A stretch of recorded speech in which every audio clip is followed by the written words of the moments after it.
Alrighty, so today we're just continuing with chapter 7, looking at the different types of development that we see in young people and how that development kind of changes as they go from being like a teenager to becoming an adult. So today we're looking at social development. And social development is basically this idea that, as you get older, obviously your ability to have relationships with other people, your ability to interact with other people, your sense of your social identity, your sense of positive or negative social behaviors, all these things start to come up. And these are the things that are going to help you as you maybe, enter into your later years of school, start maybe casual or part-time work.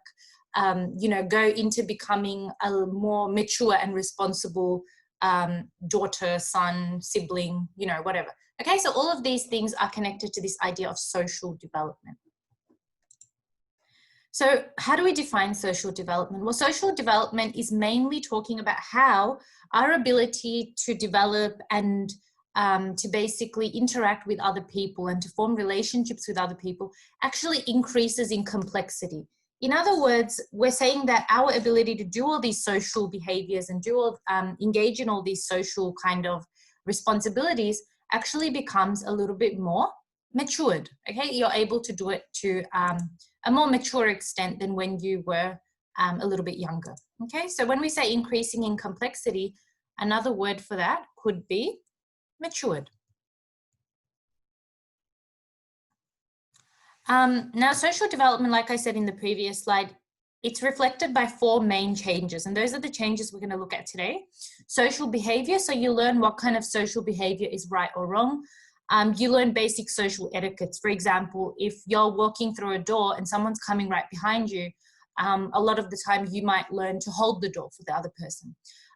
You might learn to help someone maybe with their groceries if they look like they're having trouble. Social roles and expectations. And these are things that basically you feel like as a daughter or as a student or, as a sibling, you start to feel like you have expectations and you have certain things that you need to fulfill in doing that role. Communication skills. So your ability to communicate ideas, whether that be through spoken or non-spoken forms, whether that be through written forms, actually gets a lot more complex and matured as well. And finally, your relationship skills. So knowing what are the boundaries in a relationship, knowing, what's expected of you, what's something that might potentially destroy a relationship that you have, whether that be a friendship, whether that be a relationship with your parents or your friends. Okay, that is basically what we talk about when we talk about relationship skills. Now, social behavior can be influenced by agents of socialization. Now, agents of socialization sounds like something out of some kind of sci-fi movie or something, but it actually just means any kind of factor, okay? So any factor that influences a young person's social behavior. We looked at a lot of different factors, if you remember in chapter 3, when we looked at all the different sociocultural factors, okay? Another way of saying sociocultural factors is agents of socialization. So this is a term that only comes up in this chapter. So just know that when we say agents of socialization, it's any social or cultural factor that can influence your social behavior and social development. Okay, so we're going to go into these 4 colored kind of keywords there a little bit more in the next few slides. Okay, hold on. First, I need to delete everything I just drew. Okay, so yeah, the first one we're looking at is social behavior. So obviously, as you guys get older, as you go from being in primary school to getting into secondary school to maybe like entering university and stuff, your behavior is going to be more influenced by your peer group. Okay, we've learned about this thing of peer pressure in chapter 3. And we know that our peers can influence us to either act in a positive way or to act in a negative way. Okay, so if you're a part of a friendship group or peer group who likes to volunteer, who likes to run like initiatives at school, like raising funds or raising money for charities or whatever, that's going to be positive and that's going to be promoting positive pro-social behavior. Pro-social behavior is the opposite of antisocial behavior. It just means that it's behavior that is, going to promote some kind of good or some kind of benefit for society. Then we're looking at the opposite end of that tail. So we're looking at negative social behaviors. Okay, if you're a part of a peer group who, like in this image here, they like to smoke or they like to drink alcohol or they like to engage in reckless behavior, you are going to probably be very likely to get pulled into that, okay? Especially because when we're talking about young people, we talk about the fact that they are very impressionable and that they are very easily swayed. They don't always use their logic and their reasoning to understand the consequences of their actions. Okay, also when it comes to social behaviors, your culture and your family could play a role. And so when we think about, you know, most of the young people in our school, at least, we would understand that even if they were friends with someone out of school, maybe who did engage in some kind of bad behavior, like smoking, for example, you know your boundaries, and sometimes like your Islamic principles stop you from probably even having the idea of trying out those things. Okay, so certain times culture, religion can play a role. Your family values can play a role as well. For example, as we mentioned also in chapter 3, if you have a mother or father who smokes, it might not be as big of a deal for you as some other person. Okay. When we're talking about social roles and expectations now, social roles and expectations are connected to how we see ourselves and how we see our identity as a member of society. And obviously we have like multiple roles that we have to fill in. Okay, so we might be, you know, if you're a boy, you'll be a son, okay, to somebody. You're going to be a sibling to somebody, maybe. You're going to be, maybe in the future, an uncle, okay? Or if you're a girl, you'll eventually someday become an aunt, okay? You're going to one day be parents. You've got all these kind of social roles to fill. And so as you get older, you start to acknowledge that I can't just be the same person around my friends and then go home and be the same person around my younger siblings who are like looking up to me, or around my parents. So you realize that you do have different kind of personalities, or that your personality and the way that you act might be a little bit more mature or less mature depending on the kind of people that you're hanging out with in your social environment. And obviously things like this picture here, as you can see, this girl is working a part-time job. So obviously working in a part-time job also kind of makes you realize that I'm not just a person anymore. I am a person that is capable of earning an income. Okay, one day I'm going to work. And so a lot of the time young people who start part-time jobs, they actually get this very quick sense of responsibility, and they have to fill in those shoes. They have to turn up to work on time. They have to manage around their shifts. Okay, so that is another example of something that can influence your social roles, okay, and how quickly you fill in those social roles. Okay, the next kind of thing that comes up when we talk about social development is communication skills. So as young people get older, you know, once they are kind of like out of those earlier stages of puberty where they're all moody and fighting with everyone, their communication skills do get better. They learn to communicate properly. If they do feel emotionally you know, provoked, they won't scream. They'll try to talk it out. Okay, if you're having an issue with your friend, you will try to talk about it rather than just give them the cold shoulder, or, you know, might do things behind their back. So obviously communication skills do get better the older the young person is. Okay, so in the later stage of youth. Obviously in today's generation, especially with you guys, you are exposed to a lot of social media. And so that opens up a whole new realm of communication as well. Okay, the ability to communicate online. And so eventually, whichever way you look at it, your communication skills do get better as you get older. Okay, and you understand that the way that you talk with your friends, again, the way that you talk with your parents, the way you talk when you're at work, might be very different from the way that you communicate in other situations. Now, relationship skills, obviously, as youth start to acknowledge that they are more independent, that they are responsible for their decisions, and that what they do comes with consequences, they actually realize that they can start to not just accept that, yes, I am a daughter or I am a member of this household, but maybe if they disagree with something their parents have said, they actually challenge their parents, okay? Whereas when you're in primary school, you might not actually think about challenging your parents or having an argument with your parents in that way. They might start to challenge even their siblings, okay? If their older sibling is trying to side with the parent, they might be like, well, actually, you know what? No, that's not how it works. Or that's not what I had in mind.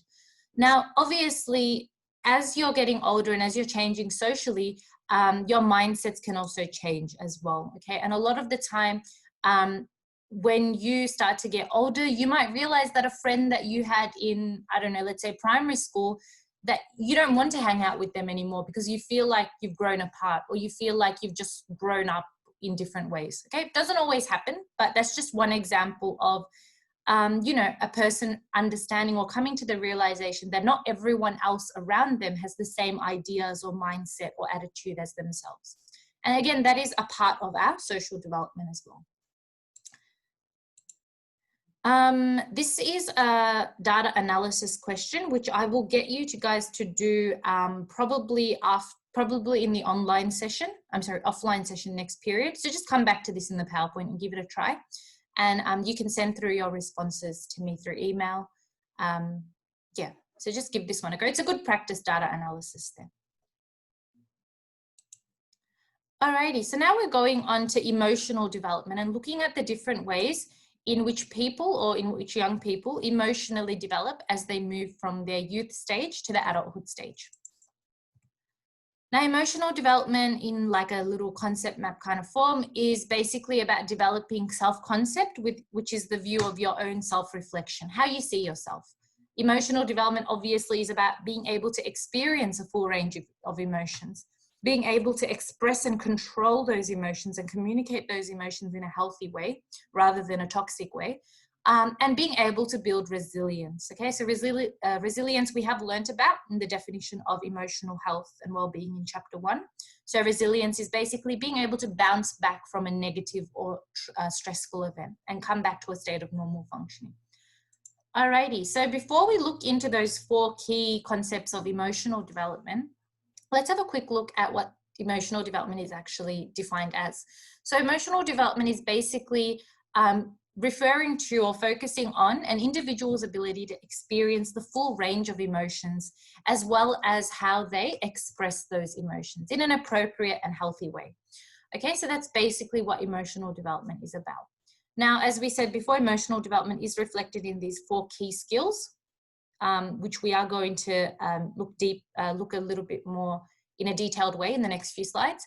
Now, like I said in the previous slide, emotional development is very similar to your emotional dimension of health and well-being, but they're not exactly the same thing. So remember, emotional health and well-being is the actual dimension of health and well-being, but emotional development is looking at how that person is actually changing their ability to use their emotions over time. In other words, emotional health and well-being is a concept that you can use you know, at any point to describe a person's emotions at any point in time. Emotional development is something we mostly look at in terms of, you know, a growing stage. So a child moving to an adolescent, moving to an adult, okay? Once you become an adult, your emotional development doesn't really develop or grow much from there. It kind of stabilizes. Okay, so just remember they're 2 different concepts, but they are connected, okay? They are kind of similar, but not identical. Alrighty, so the first thing we're looking at in terms of emotional changes is this concept of self-concept. Okay, self-concept is kind of similar to this idea of self-esteem, but I'm not going to say they're exactly the same thing. So self-concept is more about how do you see yourself, and basically what kind of concept do you have of who you are. Okay, so as this picture says, it says, who am I? Okay, so obviously it's how you see yourself. It's not just with reference to your physical appearance or your visual features. It's more about like how you see yourself as an all-rounded person, okay? Might be referring to your social skills, might be referring to how well you fit into your groups at school or groups outside of school, how much you've achieved, whether that's academic achievement, sporting achievement, okay? Because self-concept is very much connected to how you see yourself, it directly affects how you view your identity, okay? And obviously, if we don't feel like we've got a stable identity, it's going to cause a lot of emotional issues for us as well. So that's how self-concept fits into emotional development. Now, obviously, as young people get older, their sense of identity and self-concept do develop significantly.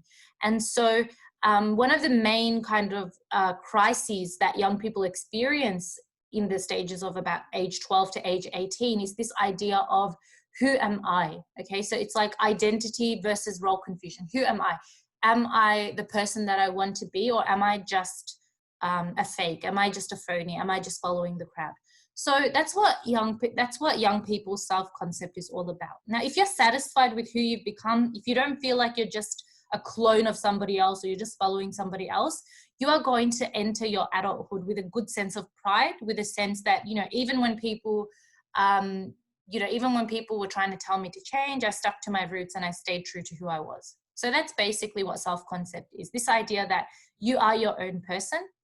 You can be similar to other people, but you haven't just deliberately cloned yourself to be like somebody else, okay, or to be the identical twin of someone else. Now, self-concept, like I said before, it's related to self-esteem, but it's not the same thing. Self-esteem is more about an evaluation about who you are. But again, self-concept is more about connected to your identity, okay? And like self-esteem, we usually link it more to things like physical appearance and like mental health, but self-concept is directly connected to emotion, okay, and identity. Alrighty. The next thing that we look at is experiencing the full range of emotions. So obviously one big part of emotional development is the fact that you start to experience the full range of emotions. Now, as children, if you've got younger siblings who are still in primary school or even younger than that, you'll notice that children don't really show a complex range of emotions. They show happiness, they show sadness, they show anger, they show fear. But when it comes to more complex emotions, they don't really understand, or they might have a lot of trouble trying to show more complex emotions. And more complex emotions are the ones that we don't really even usually think of as being emotions. So they're things like, hold on, where's my texter? Yep. So they're things like shyness, okay? That is an emotion. They're things like embarrassment, okay? They're things like guilt. They're things like shame. They're things like pride. Okay, if a young child was to get embarrassed, they wouldn't be able to find the words to tell you that they were embarrassed. They'd probably, that child would probably say something like, oh, I feel angry, or I feel sad, okay? They're not able to identify that emotion of embarrassment, even though what they're feeling is probably embarrassment. And the same thing, young children are very, it's not easy for them to show things like guilt, okay? It's difficult for them to show emotions like shame, okay? Because they're still at that age when they're not experiencing many different events or many different interactions with all kinds of people, okay? So obviously their ability to show these emotions is limited, okay, compared to an adolescent or teenager who has had much more experiences. Now, obviously, young people, so we're talking about like now high school kids or like adolescents, you guys can start to show various emotions at the same time. So if you, for example, if you've gotten yourself into a sticky situation and you're embarrassed, okay, you're basically, you've done something really, really stupid in front of other people and you feel embarrassed. Along with that embarrassment, you also might feel a sense of shame, okay, that, why have I been, allowed to, expose my stupidity in this way in front of everyone, okay? So obviously you might feel multiple emotions simultaneously or at the same time. And that is something that shows that your experience of the full range of emotions is developing. Furthermore, as young people start to experience those full range of emotions, they do start to think very carefully before engaging in certain behaviors. And so if you've ever walked into a primary school classroom, you would realize that a lot of the kids, they don't even think before raising their hand to answer a question. They just shoot their hand right up and they're like, yes, I know the answer. Even if it's wrong, they don't really care. They're just like, okay, fine, whatever. I'll give it a better try next time. When it comes to teenagers, especially in high school, you notice that they might not put their hand up to answer a question in class if they feel like they're going to get it wrong. Okay, even if they're like 80% sure they have the right answer, some students will not put their hand up. Okay. Similarly, if your mum was looking at a certain perfume at the store and her birthday is coming up, and you know that buying that perfume for her or buying that box of chocolates for her will make her really happy, you might go ahead and buy that perfume or buy that chocolate for her. And obviously, you understand that that action that you do will bring a positive consequence or a positive string of emotions in another person. So you can start to understand not only your emotions, but how your actions will influence another person's emotions as well. Okay. Whoops. I need to close this. Okay. Alrighty, so the next type of, the next kind of key idea or key feature of development, emotional development, is learning appropriate ways of expressing emotions. Okay, now if you think about children, when really young children, you might have seen them in the store, their mum's not buying them a Freddo Frog or a Chupa Chup, and they're like, oh my God, and they start throwing a big tantrum in the middle of the store, and the mum's like super embarrassed, or the dad's like super embarrassed trying to shut the kid up. Obviously, you wouldn't see a teenager or even a later child like 10 or 11 years old doing something like that. And that's because by the time you've kind of approached those years, early years of your teens and early years of your youth, you are able to express your emotions in an appropriate way. Okay, you're able to control your emotions as well. Now, obviously, if someone hurts you at school or out of school, you won't start bawling your eyes out in front of them, okay? You will obviously hold that emotion in, and maybe when you're by yourself, you might feel a bit upset about it, but you will not show that emotion out to everyone else. And that's because when you are in youth, you've learned to control your emotions.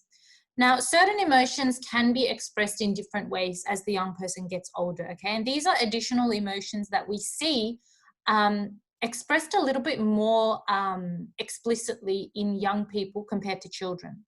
Okay, for example, you know, if a little child is kind of jealous of another child, they'll probably make it like super obvious that they're jealous. But, you know, when it comes to younger people, like in the youth stage, emotions like jealousy are a little bit more subtle. They're not really obvious, okay? And this is one of the reasons like that certain emotions are not really expressed in an explicit way in the youth stage.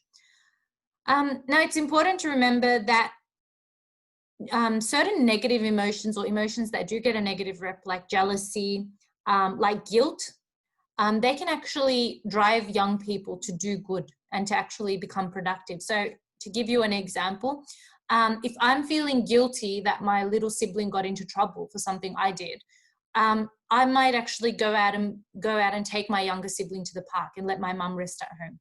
Or I might actually get my younger sibling the game that they've been wanting for a while that the parents are not buying for them. So you're able to take that and turn it into something good or turn it into something positive. In the same way, if a young person doesn't get selected for the soccer team, rather than harboring a lot of negative energy towards the person who did get in, they might train harder and they might do even better so that they can get selected for the next season. So again, these are kind of the different ways in which the expression of emotions can actually influence different social behaviors in the youth stage. And the last thing that we're looking at for the emotional development stage is this concept of resilience. Okay, and you're going to learn about this if you do, we've learned about it in health. If you do psychology next year in Unit 4, you'll learn about it as well.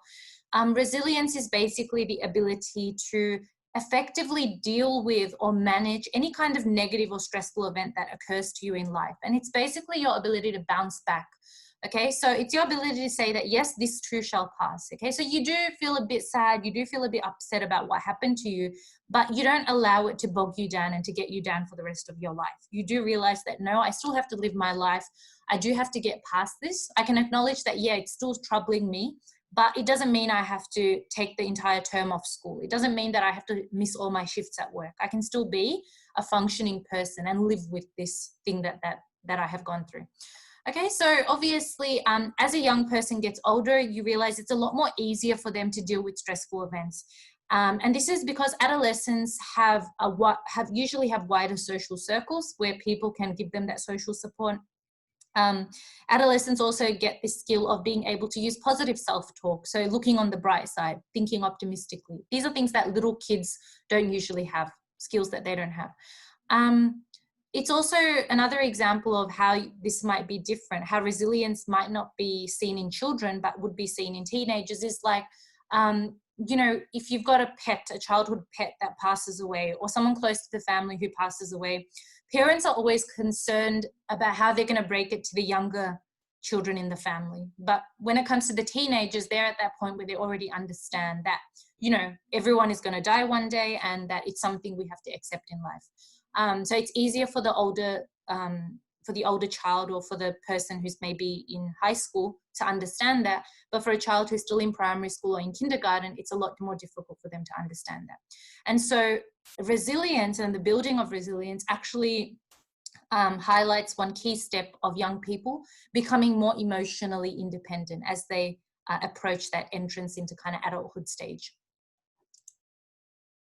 Okay, just some more tips, just some more things for you here, just to show you that people who show resilience, or young people who show resilience, are more likely, and this is probably one of the reasons why you should try to develop resilience. If you feel like you don't really have a good sense of resilience yet, it's probably good to try to develop this skill, because it does help you in a lot of ways. So you can see people who show resilience are more optimistic for the future. They tend to achieve their goals. They tend to be more hopeful for the future. They tend to be more flexible, better able to control their emotions, and better able to form relationships with others. So again, it's a good life skill for you to have. Okay, how much time? Oh, we've still got a bit of time. We'll just finish this off. It'll give us an extra period of revision next week. All right, I'll quickly run through intellectual as well, since we do have a bit of time today.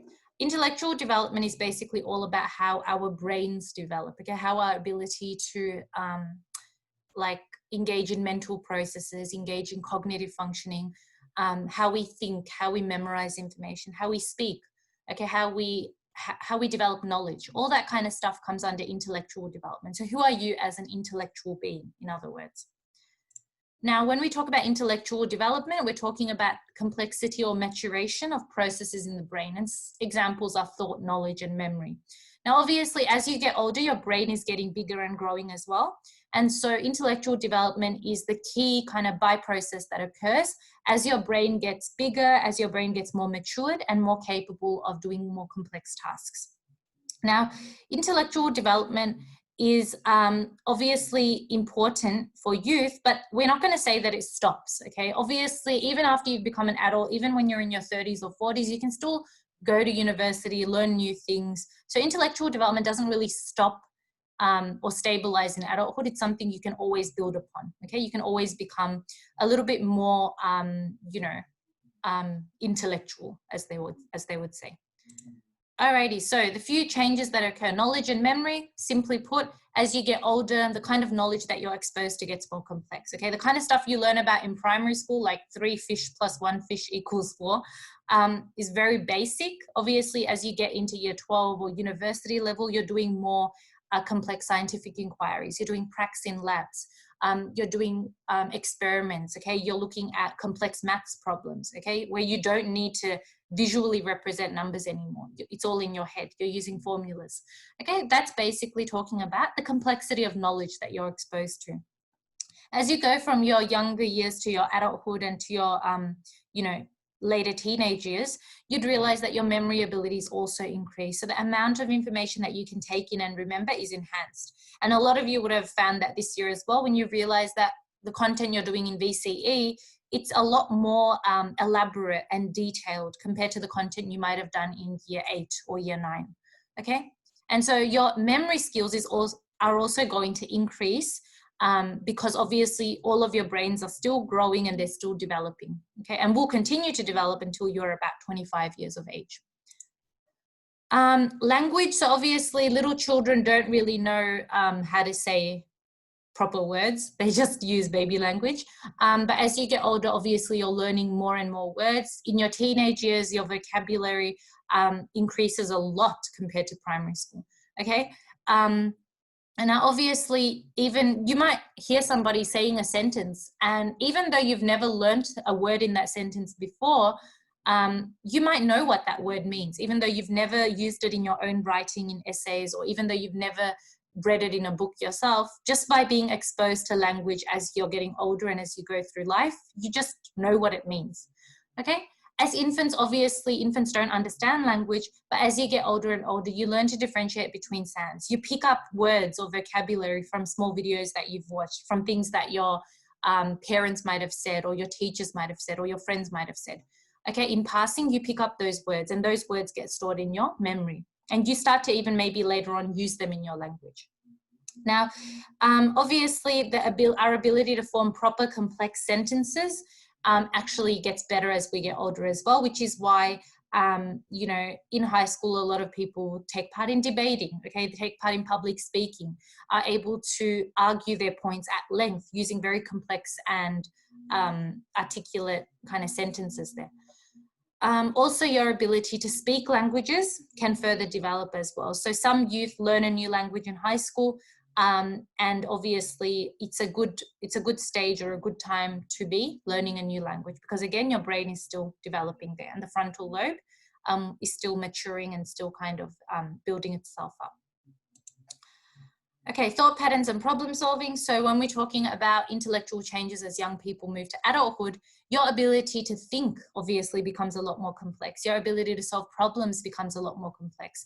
So the way that you think is going to become a little bit more advanced. You're moving from this idea of concrete thought, where you need to have like actual beads in front of you to count something, or actual pictures of fish to count, as we saw in the previous slide, to more abstract thought, where I give you a maths problem. I'm not giving you any pictures with that maths problem. You've got to visualize it in your head, and you've got to then use, you know, use the formula for, you know, differentiation or anti-differentiation to solve that particular problem. Okay, that's what abstract thought is. That's basically you visualizing that without any concrete object in front of you to help you. In the early stages of the lifespan, or in your childhood years, individuals can only think in concrete ways, which is why we see abacus, we see all these kinds of little things in primary school classes.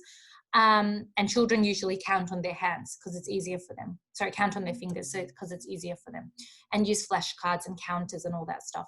Abstract thought obviously is something we develop more as we move into high school. You know, you start to learn about things like atoms and things that you can't actually see, but you have to visualize in your head what they might be like. And abstract thought is something we usually see in maths and science based subjects, but we do see them in other subjects as well. Okay, wherever you're asked to visualize or imagine a situation, these are the skills that come up. Creativity and imagination. So obviously your ability to, you know, come up with a wonderful piece of artwork, your ability to write an amazing creative piece in English, your ability to imagine a scenario and then devise multiple solutions for that scenario. Okay, that's all basically a part of your growing skills of creativity and imagination. And you would realize that people who are really good at art, maybe in a primary school or at the beginning of secondary school, if they do continue to pursue that skill, you'd realize that by the time they come to about year 11 or year 12 or even university, they're able to really create quite elaborate and quite sophisticated pieces of work. Okay, because creativity is something that continues to increase in complexity and become better as you get older. Now, obviously, when we talk about creativity, it's not just about art. It's not just about imagination or imaginary stories. It's obviously about other things as well, like music, could be poetry, okay? Anything where you are using your imagination and your creativity there. And you'd realize that a lot of students in high school level, in some schools, they do take up like a musical instrument, okay? And they do, some of them do actually become very good at it as well. So that is another example of how creativity and imagination is another indicator of intellectual development in young people. Okay, and the last thing that we're looking at is intellectual changes. So intellectual changes are basically talking about attention. So when we're talking about things like, you know, your ability to focus on a specific stimuli, your ability to, you know, focus on that specific problem or that specific issue and block everything else out, your ability to do that becomes much better in in your later stages of youth. So when you're in high school compared to when you were in primary school. Okay, obviously, if you're, for example, really set on becoming a doctor or becoming a lawyer or becoming, you know, an engineer or whatever you want to become, that's basically something you're going to focus your attention onto. And we see that a lot as teachers as well. You know, certain students, they focus a lot on their subjects that they know are going to get them into their university course. And obviously, or if you're interested in a hobby like, you know, doing the Rubik's Cube, you might really focus on doing that a lot until you get really good at it. So this is the stage of youth when when young people really focus their attention and efforts on what is important to them. and what is going to help them in the future, whether it be a career, whether it be a hobby, whether it just be something that they do in their free time. They do focus a lot of their attention. One of the problems is that sometimes young people don't know how to prioritize their attention. So they might spend too much time focusing on how to solve the Rubik's Cube and not enough time on their schoolwork, okay? Or vice versa. So conversely, or on the other hand, in the opposite way, as young people transition to adulthood, they might lose interest in activities that they see as pointless or meaningless. So if your parents were trying to get you to, I don't know, learn how to engage in some hobby, like, I don't know, sewing or some other hobby, can't even think of anything, or a particular sport. So your parents always wanted you to play soccer, but you're not interested in playing soccer yourself. You might eventually lose touch with that hobby as you get older, because you start to see it as pointless or meaningless and start to realize that it's not really going to contribute to my bigger picture in the future, and it's not going to really have any point for me. And so that's when young people tell their parents, you know what, I don't want to do this anymore. It's my life, and I got to do what's going to be good for me in the future and stuff like that. Okay, so that's about it for today. So we are basically done with chapter 7. Now, any questions? No? Yes? Okay, first thing, I'm going to stop the recording here.